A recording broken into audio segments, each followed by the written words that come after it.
Bismillahirrahmanirrahim.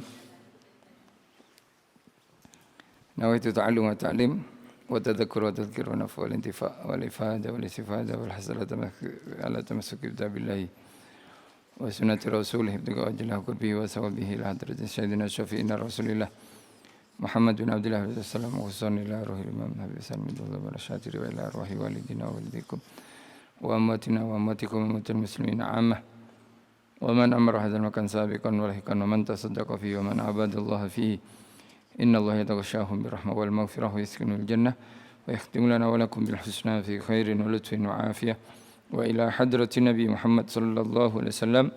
Al-Fatihah. Bismillah walhamdulillah wassalatu wassalamu ala Rasulillah Sayyidina Muhammad bin Abdullah wa ala alihi wa sahbihi wa mawalah wa la hawla wa la quwata illa billah. Rabbi syrah li sadri wa yassir li amri wa hlul 'uqdatam min lisani yafqahu qawli, amma ba'du. InsyaAllah kita teruskan pengajian kitab Rahiqul Makhtum, sejarah perjalanan kenabian Rasulullah sallallahu alaihi wasallam, yang mana kita sampai pada muka surat 153. Betul betul.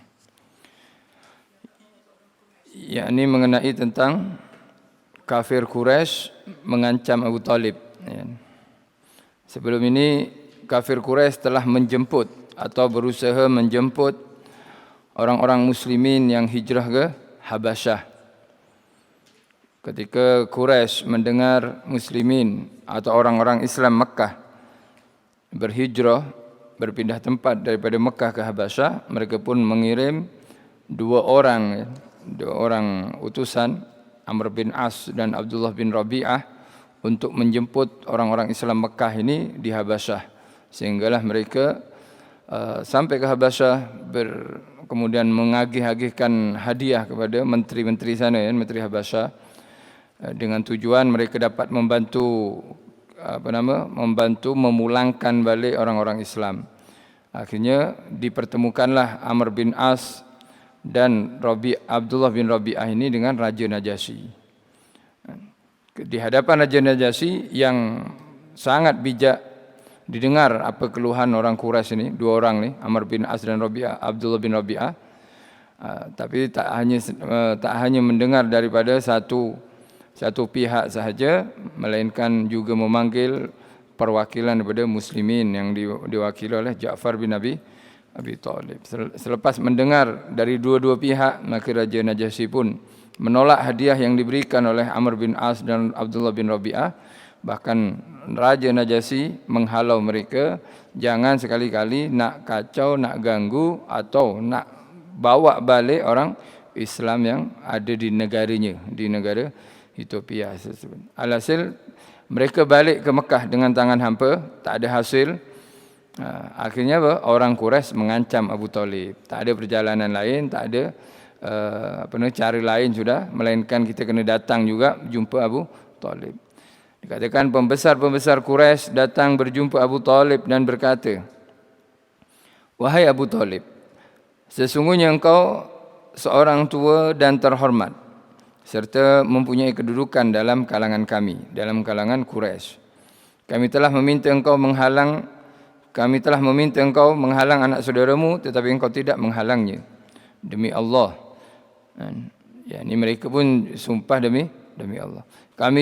Kami sudah tidak tahan lagi membiarkan nenek moyang kami dicaci, akal fikiran kami diperbodohkan, dan Tuhan-Tuhan kami diaibkan. Masalahnya mereka walaupun kenal Allah, tapi mereka ada Tuhan selain Allah. Itu yang masalah. Sama dengan yang sekarang pun ada sebagian orang menyebut Allah, kemudian tapi ada anaknya, ada istrinya. Sama juga maknanya kafir. Lam yalid walam yulad walam yakul lahu kufuwan ahad. Dan Tuhan-Tuhan kami, yakni diperbodohkan juga, Tuhan-Tuhan kami diaibkan, melainkan engkau sanggup menghalangnya, atau kalau tidak biarkan kami selesaikan sehingga binasa salah satu daripada dua pihak. Ya imma kami binasa, atau anak buahmu dan muslimin yang binasa. Ini merupakan satu ancaman sudah. Pilihannya satu, pilih pilihannya satu antara dua. Halang dia, kalau tak kita berperang. Ya, siapa yang menang, siapa yang binasa nantinya. Ancaman itu terasa sangat berat bagi Abu Talib, sebab Abu Talib ini sayang kepada Rasulullah SAW. Lalu beliau menjemput Rasulullah SAW dan berkata, "Wahai anak saudaraku, sesungguhnya kaummu telah datang kepadaku. Mereka mengatakan begini, diceritakanlah perkataan orang Quraisy tadi. Maka tolonglah selamatkan diriku dan dirimu. Janganlah engkau bebankan kepadaku urusan yang aku tidak terdaya." Ya, memang Abu Talib melihat kekuatan di masa tersebut, penguasa di masa tersebut, ya sudah, Mekah dikuasai kafir Quraisy. Ini pembesar-pembesarnya, harta, kekuatan, apa semua mereka kuasai. Abu Talib secara logik, secara normalnya berfikir Nabi pengikutnya orang-orang lemah. Harta tak ada, senjata pun kurang. Ya. Sebab dia berfikir dengan akal fikirannya, bukan dengan iman. Maka Rasulullah SAW menyangka bahawa bapa saudaranya sudah enggan melindunginya serta tidak berupaya lagi untuk membantunya. Lantas Rasulullah pun berkata, "Hai bapa saudaraku, demi Allah jika mereka letakkan matahari di sebelah kananku dan bulan di sebelah kiriku supaya aku meninggalkan urusan ini, sehinggalah Allah menzahirkan kemenangannya atau aku akan terkorban di jalannya, niscaya aku tidak akan meninggalkannya." Dan matahari adalah sesuatu yang paling penting dalam kehidupan manusia. Kemudian bulan adalah sesuatu yang sangat disukai oleh orang di malam hari. Seandainya dua makhluk Allah ni yang penting diberikan kepada Rasulullah, sebelah kanan tangan kanannya disuruh menguasai matahari, belah kirinya bulan, Nabi pun tak akan berhenti dalam dakwahnya. Baik. Rasulullah SAW menangis dan bangun. Apabila Rasulullah mula beredar, Abu Talib memanggilnya. Apabila baginda SAW tampil semula, Abu Talib berkata kepadanya, "Wahai anak saudaraku, katalah apa yang kamu suka. Demi Allah, tidak akan menyerahkan engkau kepada sesiapa pun selama-lamanya. Demi Allah, aku tidak akan menyerahkan engkau kepada sesiapa pun selama-lamanya." Kemudian beliau bersyair, "Demi Allah, mereka semua tak akan dapat mencapaimu kecuali setelah aku bersemadi di dalam tanah. Jalankan urusanmu, tidak ada celanya terhadapmu. Gembira dan tenteramkanlah dirimu." Ini Sayyidina Abu Talib sekaligus menyangkal prasangka Nabi Muhammad SAW. Nabi sebetulnya menyangka Abu Talib dah menyerah ni, nak melindungi saya. Tapi Abu Talib sampai mati saya akan melindungi Rasulullah SAW. Di sini para ulama menyayangkan Sayyidina Abu Talib lebih berat kepada pangkatnya atau kuasanya lah, lebih berat pada kuasanya dan kehormatannya daripada mengikuti Nabi Muhammad SAW. Sebab ketika disuruh bersyahadat, Abu Talib ini enggan dia.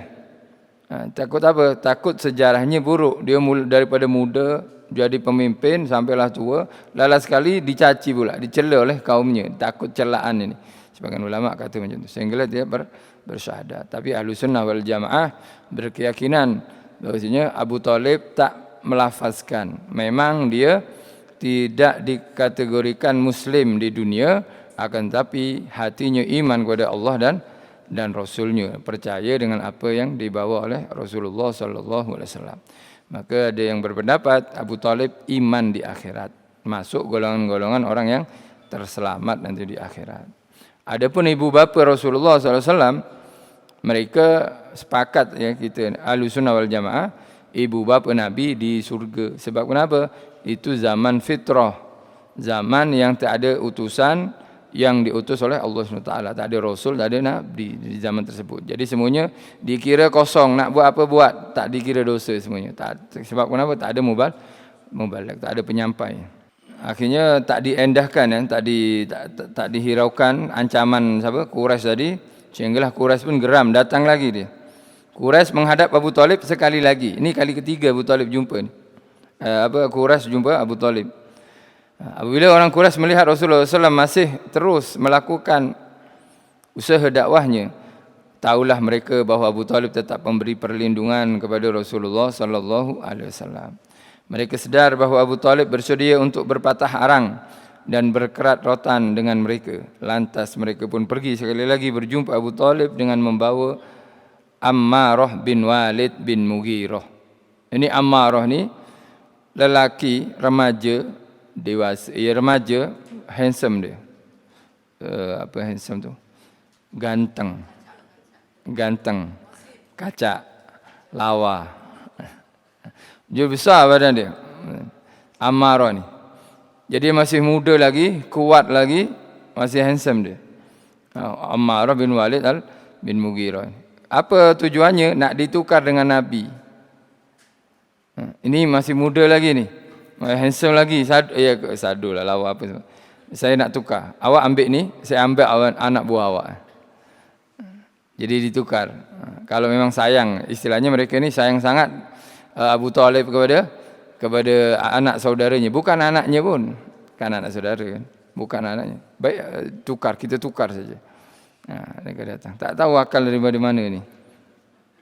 Baik. Akhirnya mereka membawa Ammarah ni bin Walid bin Mughirah ni.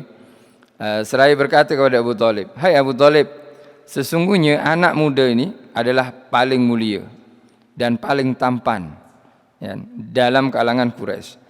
Ambillah dia, nanti kamu akan dapat menggunakan kebijaksanaannya dan mendapat bantuannya. Meneruskan jadi pemimpin pun boleh dia. Jadikanlah dia sebagai anakmu dan serahkanlah anak saudaramu yang menyanggahi agama kamu dan agama nenek moyang kamu, serta memecah belahkan kesatuan kaummu dan memperbodohkan mereka. Biarkan kami membunuhnya, seorang lelaki gantinya dengan seorang lelaki, kata dia. Tapi Abu Talib bijak jawabannya kan. Aku bagi saudara, engkau bunuh, engkau bagi orang lain suruh bagi makan. Misalnya aku bela dia suruh bagi makan dia. Sedangkan saudara kita suruh dibunuhnya. Lalu Abu Talib berkata apa? Demi Allah, alangkah buruknya tawaran kamu ini.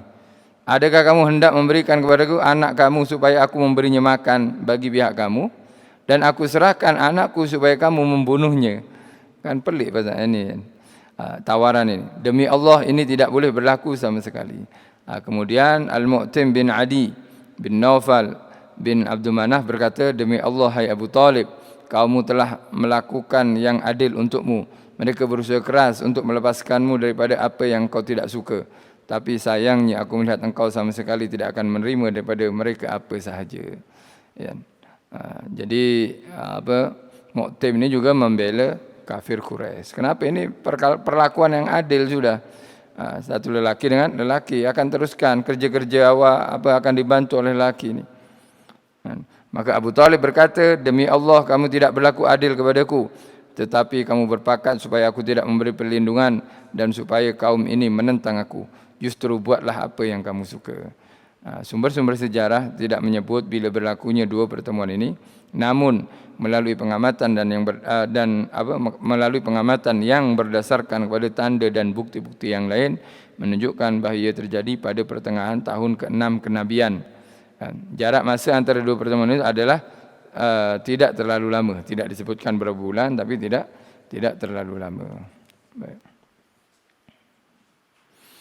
Akhirnya nanti lala sekali mereka dipulaukan, diasingkan di Syi'ib atau lembah Abu Talib. Kemudian rancangan membunuh Rasulullah sallallahu alaihi wasallam. Setelah orang Quraisy gagal dalam dua pertemuan itu, mereka kembali membuat perancangan yang lebih hebat daripada sebelumnya. Sepanjang tempoh itu timbul dalam kalangan mereka yang jahat cadangan untuk membunuh Rasulullah sallallahu alaihi wasallam dengan cara yang lain. Cara satu-satunya sudah.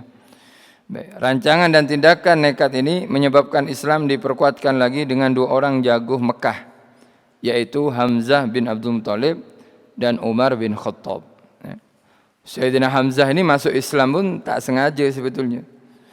Dia tak sengaja masuk Islam. Maksudnya tak sengaja tu sebetulnya dia tak nak masuk Islam, tapi tercakap kepada kafir Quraisy. Ketika Abu Jahal menampar Rasulullah SAW, yakni memukul Nabi, Hamzah pun akhirnya memukul Abu Jahal sebagai balasan kepada perlakuannya kepada Nabi. Kemudian akhirnya Abu Jahal cakap, ya Hamzah, apa engkau ni keras sangat, marah sangat, kenapa? Ya, sedangkan Nabi Muhammad tu bukan bukan sama agama dengan kamu. Tak, sekarang aku adalah penganut agama dia. Aku sama agama dengan dia. Jangan kau kacau dia. Padahal belum Islam lagi. Akhirnya dengan perkataan itu dia terfikir, kenapa aku cakap macam tu? Jadi dia, kenapa cakap seperti itu akhirnya? Kata Sayyidina Hamzah, tak tenang kehidupannya. Tak tenang kehidupannya. Lala sekali Allah buka hatinya masuk hidayah. Sayyidina Umar pun sama juga dengan emosi. Kalau Sayyidina Hamzah ni emosi sebab Nabi. Sayyidina Umar emosi juga kepada Nabi. Sebab adiknya Fatimah nama dia, Fatimah binti Khattab ni masuk Islam dengan suami sekali. Akhirnya dia ya sebab emosi tadi dapat hidayah juga. Yang satu emosi membela Nabi, yang satu emosi nak membunuh Nabi. Dua-duanya dapat hidayah sebab emosi. Istilahnya hidayah Allah ni tak boleh kita duga. Kadang ada orang emosi pun dapat hidayah selepasnya. Dan kita sendiri kan kadang emosi kepada keluarga, kepada orang, lalas sekali menyesal. Lepas emosi kita buat baik, dapat hidayah juga. Tapi hidayahnya bukan masuk Islam lah. Maksudnya lebih sayang, lebih rahmat, kan? Lebih sopan macam tu, kan? Lebih ramah lagi. Ini adalah suatu kurniaan Allah Subhanahu Wa Taala, hikmah daripada emosi. Tindakan nekat ini hasil fikiran jahat orang Quraisy untuk membunuh Rasulullah SAW. Antaranya ialah apabila pada suatu hari Utaibah bin Abu Lahab, tahulah anak siapa ni, kan? Utaibah bin Abu Lahab mendatangi Rasulullah SAW dan berkata, aku kufur dengan ayat demi bintang semasa ia menjunam. An-najmu idza hawa, kan pernah dengar hari itu kan?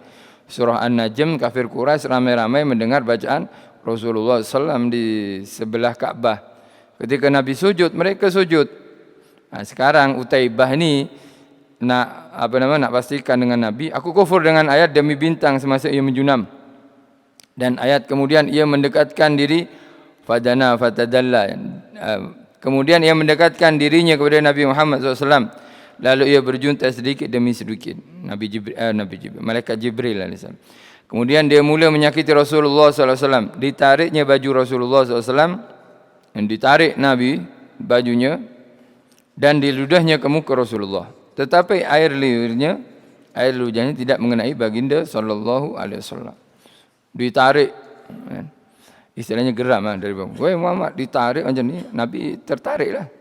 Lepas tertarik kan Nabi gerak. Ketika Nabi gerak tu di ludah.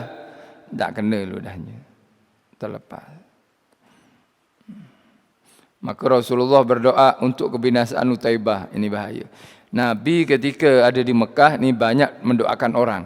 Mendoakan buruk kepada orang-orang. Tapi ketika dah hijrah, Nabi tak pernah doa buruk kepada orang. Jadi kalau ada riwayat, Nabi pun doa buruk kepada orang, takkanlah saya tak boleh doa buruk. Ya Allah, binasakan orang yang dah mencuri hartaku contohnya lah. Ya memang Nabi pernah doa, tapi itu ketika Nabi masih di Mekah sebelum hijrah. Ketika hijrah, Nabi tak pernah mendoakan buruk kepada orang lain. Akhirnya Rasulullah berdoa untuk kebinasaan Utaibah dengan doanya, ya Allah, hantarkan salah seekor daripada anjing-anjingmu kepadanya. Anjing-anjing ini bukan semestinya anjing betul kan. Ya, ini kadang manusia yang bersifat anjing. Orang-orang yang jahat, orang-orang yang tak ada hati perasaan. Doa Rasulullah SAW itu dimakbulkan oleh Allah. Dalam satu peristiwa, Utaibah keluar bersama-sama sekumpulan orang Quraisy sehingga mereka singgah di suatu tempat di Syam yang dikenali dengan nama Az-Zarqa. Pada malamnya ada seekor singa yang berkeliaran berhampiran mereka. Lalu Utaibah berkata, celakalah saudaraku, demi Allah dia akan memakanku sebagaimana yang didoakan oleh Muhammad terhadapku. Dia telah membunuhku semasa dia berada di Mekah dan aku berada di Syam. Tiba-tiba singa itu menyerbunya di tengah kaumnya lalu membaham kepalanya sehingga putus. Jadi bukan anjing, jadi singa. Para ulama juga mengatakan sebagian orang-orang muslimin yang derhaka kepada Allah Subhanahu wa taala di Baghdad dulu, zaman dulu. Ketika mereka derhaka kan, glamour hidup di Baghdad kan masa tu moden lah. Kehidupan mewah apa semua. Islam sangat kaya. Diutuslah daripada Mongol tu kan, Genghis Khan kan, Genghis Khan. Itu termasuk anjing-anjing Allah yang Allah hantarkan kepada orang-orang yang derhaka kepada Allah Subhanahu Wa Taala. Tapi mereka muslimin lah. Sebagian bukan semuanya berdosa, sebagian mereka tak kisah dengan hukum Allah Subhanahu Wa Taala. Ulama pun diam, tak ada kemampuan. Ya akhirnya buku-buku, kitab apa semua dibuang semua, darah sampai mengalir di sungai Nil ya, di sungai Nil. Jadi kadang azab seseorang ni bukan dengan turun bencana alam, banjir, tanah runtuh, gempa atau semacamnya. Kadang apa? Kadang azabnya adalah dikuasai orang zalim. Dikuasai orang zalim. Jadi muslimin dikontrol oleh orang yang tak beriman. Tak beriman kepada Allah. Itu bentuk apa? Bentuk ada sesuatu yang salah kepada muslimin itu sendiri sebetulnya. Ada sesuatu yang salah kepada muslimin. Mungkin salah sekarang atau sebelumnya yang tidak diampuni oleh Allah Subhanahu Wa Taala. Tindakan lain yang menunjukkan bahawa orang Quraisy bertindak mahu membunuh Rasulullah ialah seperti yang dilakukan oleh Uqbah bin Abu Mu'aid. Dia telah memijak leher Rasulullah SAW yang mulia, memijak leher Nabi yang mulia ketika Rasulullah sedang sujud, sehingga hampir-hampir biji mata baginda SAW tersembul keluar. Dipijaknya. Jadi orang tengah sujud aja ni, Nabi tengah sujud, dipijak lehernya. Pijak leher kan tak mungkin kita tahan dahi ke tempat sujud, pastilah sakit. Sakit dipijak sekali dengan kepalanya, pijak sebelah sini telinganya, dipijak kuat. Sebuah hadis yang panjang diriwayatkan oleh Ibn Ishaq membuktikan bahawa kejahatan mereka lakukan itu mereka bermaksud untuk membunuh Rasulullah sallallahu alaihi wasallam. Oleh sebab para ulama kita bila disiksa macam ni mereka menganggap kecil. Ada seorang ulama kan di Hadramut tu. Di Hadramut, mertua Habib Umar lah kan, mertua Habib Umar kan disiksa juga. Mertua Habib Umar dipenjara juga. Ayah Habib Umar pun juga hilang diculik hari Jumaat. Hari Jumaat. Jadi nak solat Jumaat dulu di Tarim ni dikuasai komunis kan. Jadi para ulama yang duduk Tarim wajib setiap Jumaat isi nama. Apa sebut tu? Isinya repot lah. Tanda masih ada kat tempat tu. Tanda tangan. Bahkan Habib Muhammad bin Syihab pun sama, dah tua-tua ni tak mampu nak ambil ke atas. Anaknya nak ambilkan buku-buku tu letak ke atas, bukan disediakan macam di office atau tak. Ini tak sopan dia orang. Letak di atas tempat yang tinggi. Jadi ketika nak ambil, orang dah tua 80-an macam tu, nak ambil, anak dia nak ambil. Kata yang jaga, jangan kau nak tolong ayah di ini. Dibiarkan orang dah tua. Biar tak apa, saya ambil sendiri. Kadang jatuh. Ambil buku tu kadang jatuh. Ambil cepat. Kalau tak, dipenjara lah kalau tak. Kalau ambil isi buku, isi nama, dia boleh balik penjara tempat je, penjara kampung ya. Di kampung tapi tak boleh keluar mana-mana. Akhirnya dia ambil. Apa yang berlaku? Mati. Yang jaga ni, yang pukul anak dia, mati. Muslim, bukan tak Muslim. Dia Muslim. Kemudian ketika mati, tak ada orang nak solati. Siapa nak solati orang jahat? Akhirnya anaknya minta tolong kepada Habib Muhammad bin Alwi bin Syihab ni. Habib, minta tolong maafkan ayah saya. Dia dah mati. Tolong sekarang tak ada orang solat. Oh tak apa. Dibagi duit. Ini untuk pengurusan jenazah ya awak. Upah orang, suruh urus dia. Sekejap lagi saya datang solatnya. Padahal orang yang menyiksa dia. Sama dengan Habib Muhammad Haddad, keluar dari penjara, Habib Alwi, abah daripada Habib Muhammad tadi cakap, alhamdulillah engkau di penjara hari itu. Dia bersyukur anak muridnya di penjara. Sebab kenapa? Nabi dakwahnya dikira berjaya selepas disiksa. Jadi aku lihat, kata Habib Alwi ni, aku lihat kau dakwah ni lurus je, tak ada gangguan je. Aku takut istidraj. Jadi ramai pengikut, ramai orang masuk Islam, senang nak dakwah. Aku takut istidraj benda ni. Jadi ketika dengar kau di penjara, saya bersyukur. Maknanya dakwahmu seperti Nabi sudah. Jadi pandangan mereka seperti ini sudah. Jadi dipijak Nabi, merasa tak sakit. Kalau kita lihat, aku nak buat dakwah, aku nak marah lah kita kan. Tapi kalau kita fikir Nabi, tenang, relax aja. Kalau ini saya setakat ini dakwah, saya nak tolong dia pun, bukan nak apa kan. Istilahnya kita ada satu yang kita hebat macam tu sangat. Tapi kalau mengaca, bercermin kepada Rasulullah SAW, maka mereka akan tenang sudah. Dipijak Nabi lehernya ketika sujud, hampir-hampir biji mata baginda tersembul keluar. Abu Jahal juga berkata, hai seluruh orang Quraisy, sesungguhnya Muhammad enggan berhenti melainkan terus mengaibkan agama kita, memaki nenek moyang kita dan memperbodohkan akal fikiran kita serta mencela tuhan-tuhan kita sebagaimana yang kamu lihat sendiri. Sesungguhnya aku berjanji kepada Allah akan menunggunya dengan seketul batu yang terberat yang sanggup aku angkat. Apabila dia sujud dalam sembahyang, aku akan pecahkan kepalanya dengan batu itu. Ini azam siapa nama? Abu Jahal. Abu Jahal tu angkat batu besar batunya, macam kotak ni, 2 kotak ni, batu besar sangat. Abu Jahal besar di badannya. Setelah itu terserahlah kepada Bani Abdul Manaf apa yang mereka hendak lakukan. Orang Quraisy menjawab, demi Allah kami tidak akan menyerahkan kamu kepada siapa pun selama-lamanya. Lakukanlah apa yang kamu hasratkan itu. Buat sesuka hatimu, langgar hukum Mekah ini, kami akan menolongmu, akan menjamin keselamatanmu. Kan sekarang macam ni kan, orang-orang jahat dilindungi oleh hukum. Buat saja, nanti apa-apa kami akan jadikan helah untuk kamu selamat.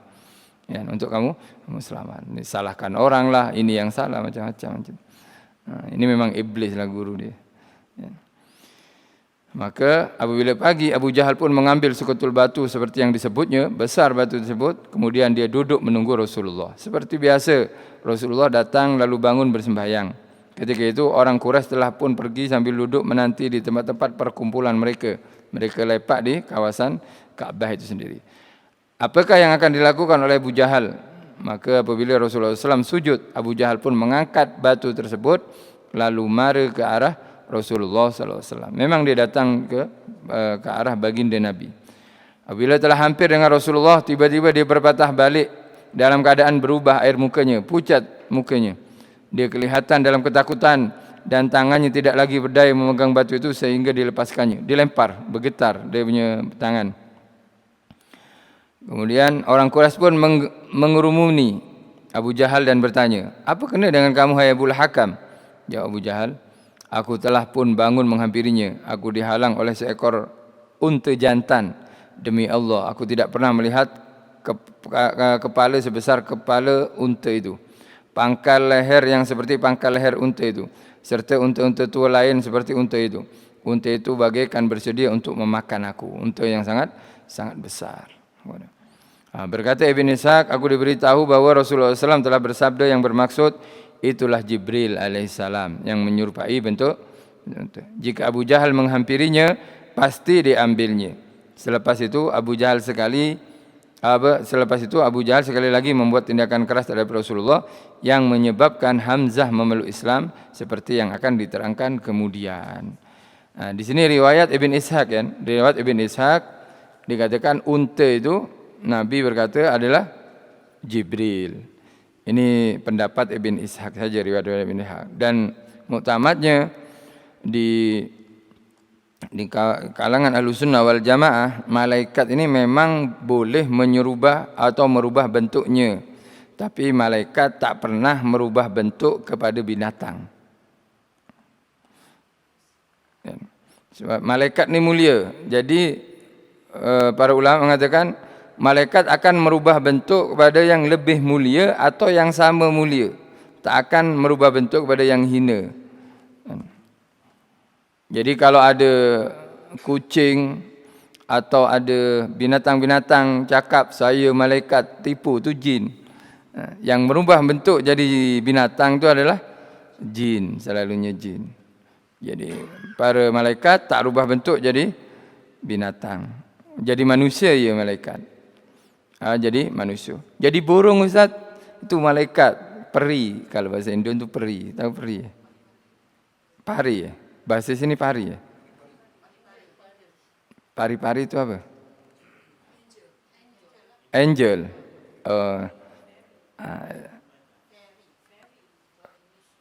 Fairy ya. Kalau Indon peri.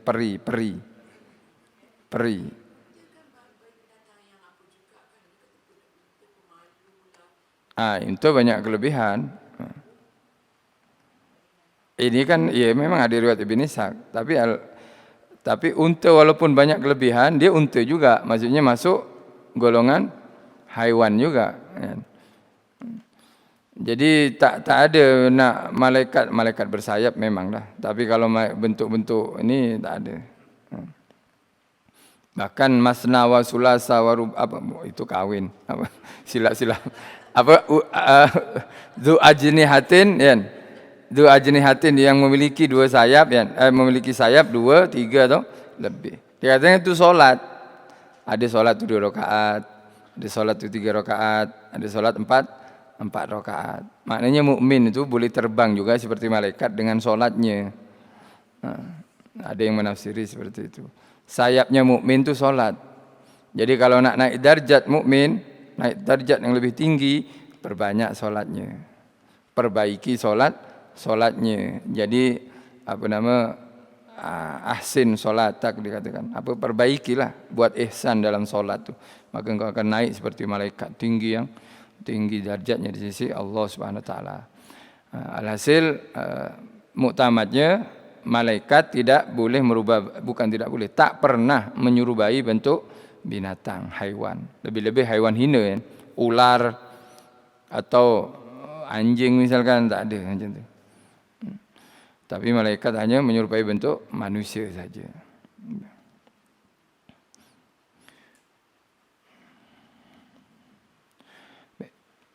Walaupun kadang pengemis juga kan, pengemis bukan hina ke Ustaz? Mana ada pengemis hina? Kadang pengemis ni mulia daripada kita. Bahkan dia boleh masuk surga lebih awal daripada kita. Hisab dia tak ada hisab. Nak hisab apa? Tak ada rumah, tak ada kereta, tak ada apa. Nak hisab apa dia? Hisab badan dia. Itu kalau dia buat zikir saja, ya sudah.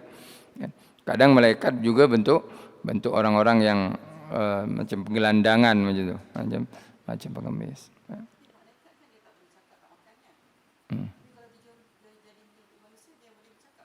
Boleh lah. Seperti yang bertanya kepada Nabi tentang iman ihsan tu, kan bertanya, berdialog dengan Rasulullah sallallahu alaihi wasallam.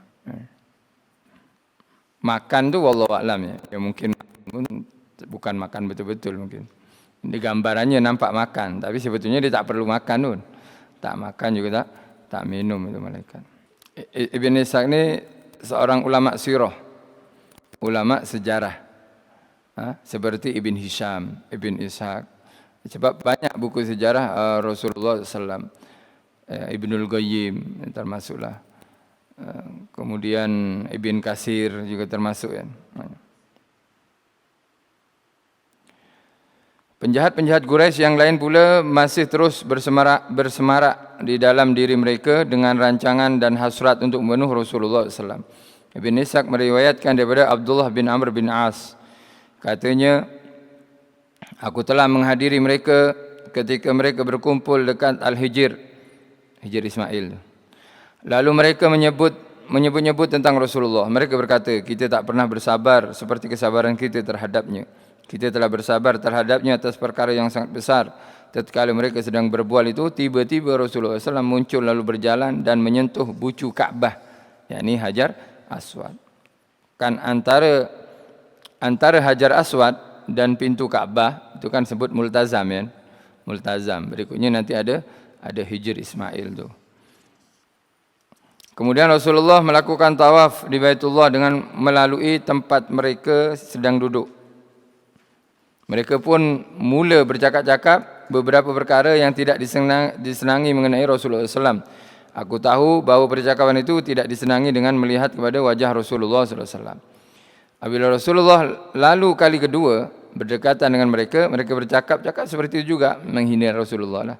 Aku dapat lihat perubahan air muka Rasulullah, kemudian Rasulullah lalu kali ketiga, dan mereka terus bercakap lagi seperti itu. Tiba-tiba Rasulullah berhenti sambil berkata, apakah kamu mahu mendengar hai orang Quraisy, demi diriku yang berada dalam kekuasaannya, aku pasti akan datang untuk menyembelih, memusnahkan kamu. Kalimat dia menyembelih. Seram ni, ancaman ni. Tiba-tiba mereka diam membisu. Takut sebab ucapan Nabi ini tajam, pasti betul sudah.